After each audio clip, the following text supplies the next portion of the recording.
Vriende, kom ek lees vir jou 'n versie hier uit die Bybel uit, man. Kom ons lees uit Genesis 12 van vers 1 af. Die Here het vir Abraham gesê, gaan weg uit jou land en uit jou familie en uit jou ouerhuis na die land wat ek jou sal wys.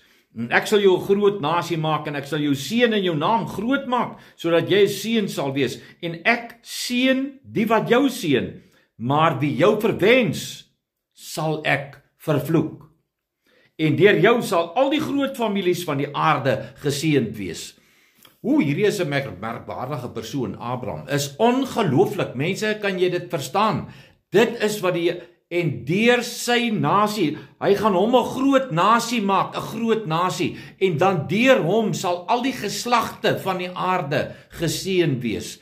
Natuurlik, uit daardie familie uit is gebore Abraham, Isak en Jakob, en toe het gekom die konings, het gekom Dawid, die grote koning, en aan hom is 'n belofte gemaak in 2 Samuel 7 dat hy sal oor al die hele aarde regeer en hy sal 'n seën wees vir almal. Dawid, maar sy seun, die seun van Dawid,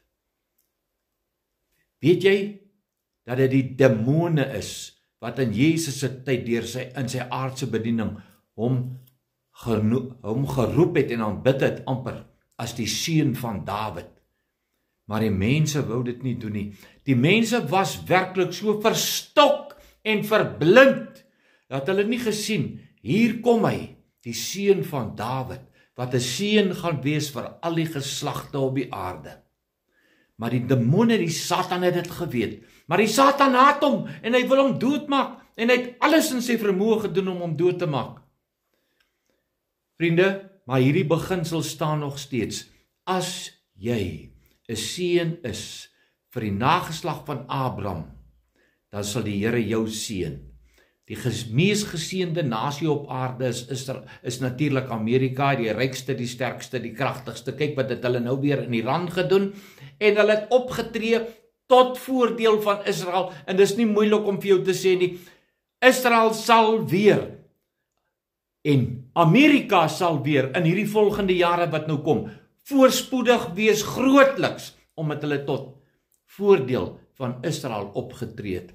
Jesus Christus is gebore om die seëning te, en daar is duisende mense wat Jesus aanbid, maar hulle haat vir Israel. Dit kan nie so werk nie. Jesus kom uit hierdie geslag uit Abraham. As ons hom aanbid, dan moet ons tot eer en tot voordeel